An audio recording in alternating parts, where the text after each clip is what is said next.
नमस्ते, मेरा नाम सौरभ द्विवेदी है। आप ललन टॉप देख रहे हैं। रोजाना आप देख रहे हैं ऑक्सीजन की कमी की खबरें। क्या गुजरात, क्या दिल्ली, क्या यूपी, क्या छत्तीसगढ़, कई जगहों से इस तरह की खबरें आ रही, महाराष्ट्र से भी। ऐसे में एक ऐसा राज्य भी है जो ऑक्सीजन की सरप्लस स्टेट में है। इस राज्य का नाम है केरल। ये न सिर्फ अपनी ज़रूरतों की पूर्ति कर रहा है बल्कि दूसरे राज्यों को जो आसपास के हैं सप्लाई भी कर रहा है। जब हमें ये बात पता चली तो एक मन में कौतुक पैदा हुआ कि केरल ऐसा कैसे कर रहा है।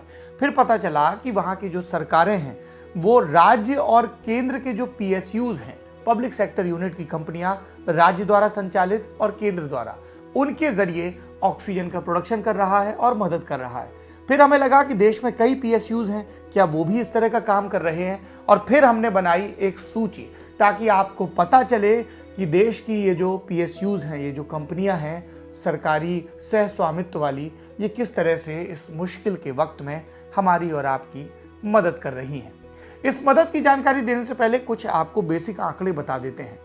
भारत में एक संस्था है petroleum and explosive safety organisation.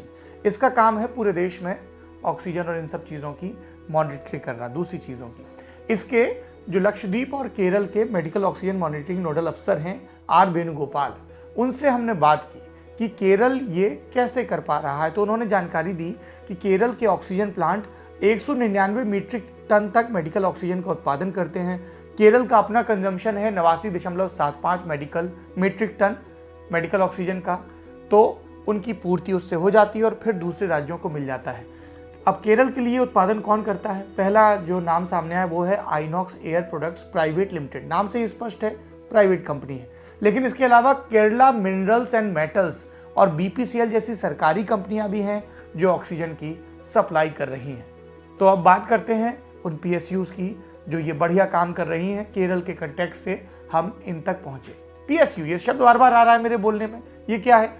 Bharat सरकार द्वारा नियंत्रित और संचालित उद्यमों और उपक्रमों को जो सार्वजनिक क्षेत्र के हैं उन्हें PSU कहा जाता है। केंद्र या किसी राज्य के अंडर आने वाले ऐसे सार्वजनिक उपक्रमों में सरकारी पूंजी की हिस्सेदारी 51% या उससे ज्यादा होती है। एक वक्त ऐसा था जब पूर्व प्रधानमंत्री जवाहरलाल नेहरू ने इन सार्वजनिक क्षेत्र के उपक्रमों को आधुनिक भारत के मंदिर कहा था। इन PSUs का ऐसा महत्व है। कौन से PSU हैं जो ऑक्सीजन की सप्लाई कर रहे हैं? पहला, Kerala minerals and metals limited. ये सरकारी कंपनी है केरल सरकार की। हर दिन 6 मीट्रिक टन मेडिकल ऑक्सीजन बना रही है। जब कोरोना महामारी की शुरुआत हुई, जिसके सबसे शुरुआती मरीज केरल में ही मिले थे, तब केरल ने KMML से निकलने वाले इंडस्ट्रियल वेस्ट को लिक्विड मेडिकल ऑक्सीजन में बदलने का फैसला किया था। KMML कोल्लम बेस्ड सार्वजनिक क्षेत्र का उपक्रम है। ये टाइटेनियम डाइऑक्साइड का निर्माण करता है। अक्टूबर 2020 में इस प्लांट में 70 टन प्रतिदिन की क्षमता वाले ऑक्सीजन प्लांट का उद्घाटन हुआ था। यानी कोविड आने के बाद इन्होंने अपनी क्षमता बढ़ाई इस राज्य ने, और तब से औसतन रोजाना 7 टन वेस्ट ऑक्सीजन का उत्पादन हो रहा है, जिसका इस्तेमाल अब मेडिकल पर्पज के लिए होता है। सूची में दूसरा नाम भारत पेट्रोलियम कॉर्पोरेशन लिमिटेड। हम सब इस नाम से वाकिफ हैं, BPCL। ये केरल में ऑक्सीजन के सिलेंडर की सप्लाई कर रहा है। BPCL घर में इस्तेमाल होने वाली LPG गैस से लेकर प्लेन के फ्यूल तक सब बनाता है। BPCL का बेसिक काम आपने जान लिया। फिलहाल ये 1.5 टन ऑक्सीजन की सप्लाई कर रही है, लेकिन जब कोविड के दौरान दिक्कत हुई थी तब कंपनी ने करीब 25 टन मेडिकल ऑक्सीजन भेजी थी। कंपनी के पास 20 टन ऑक्सीजन स्टोर भी रखी हुई है, जिसे केरल के सरकारी अस्पतालों को मुफ्त में दिया जा रहा है। इस सूची में तीसरा नाम है इफ्को का, भारतीय किसान उर्वरक सहकारी लिमिटेड। इफ्को ने कोरोना संकट के बीच जब ऑक्सीजन की किल्लत देखी तो ऑक्सीजन प्लांट लगाने का फैसला किया। कंपनी के गुजरात के कल्लोल में एक कारखाना है जहां पे 200 क्यूबिक मीटर प्रति घंटे की उत्पादन क्षमता वाला ऑक्सीजन प्लांट लगाया जा रहा है। रोजाना 700 D टाइप और 300 B टाइप सिलेंडर को मांग के मुताबिक भरा जाएगा। अस्पतालों को मुफ्त में दिया जाएगा। अगर कोई अपना सिलेंडर खुद लाता है तो उसे भी पैसे नहीं देने होंगे, लेकिन अगर इफ्को की तरफ से सिलेंडर दिए जाएंगे तो कुछ सिक्योरिटी मनी जमा करनी पड़ेगी ताकि ऑक्सीजन की जमाखोरी को रोका जा सके। और देश भर में इफ्को ऐसे 3 प्लांट लगाने का ऐलान कर चुका है। सूची में चौथा नाम PSUs के मामले में है steel authority of India limited, cell.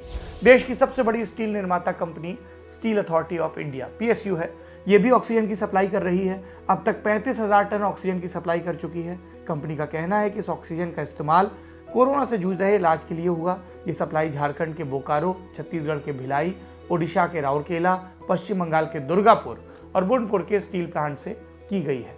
Company ने इस बात की भी जानकारी दी कि हम देश के अलग अलग राज्यों में जरूरत के मुताबिक प्लांट से ऑक्सीजन भिजवा रहे हैं। सूची में 5वां नाम है राष्ट्रीय इस्पात निगम लिमिटेड का, RINL।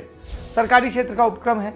इसने बताया कि विशाखापट्टनम के कारखाने से मेडिकल उपयोग के लिए जरूरी 100 टन ऑक्सीजन महाराष्ट्र भेजी जा चुकी है। अब तक रोज 100 टन तरल ऑक्सीजन आंध्र प्रदेश और दूसरे राज्यों को भी भेजी जा रही थी।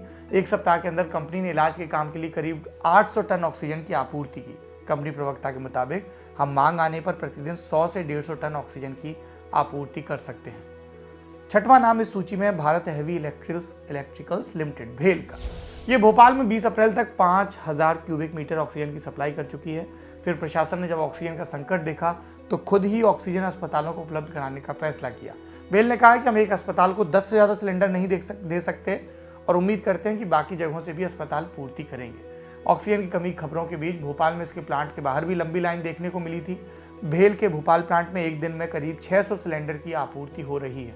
भेल की हरिद्वार में भी इकाई है, उसने भी इस मांग को पूरा करने के लिए ऑक्सीजन का उत्पादन शुरू कर दिया है। शुरुआती दौर में यहाँ रोजाना 30,000 लीटर गैस का प्रोडक्शन किया जाएगा। ये वो PSUs हैं जो इस मुश्किल के वक्त में देश की सहायता कर रहे हैं। इनके प्रयासों की सराहना की जानी चाहिए और उम्मीद की जानी चाहिए कि सरकारें इस गंभीर वक्त में ये सबक लेंगी कि किस तरह से अस्पतालों को, सभी सरकारी अस्पतालों को ज़्यादा से ज़्यादा को, अगर सभी में मुमकिन नहीं है लेकिन जो बड़े अस्पताल हैं, ऑक्सीजन प्लांट से लैस किया जाना कितना ज़रूरी है।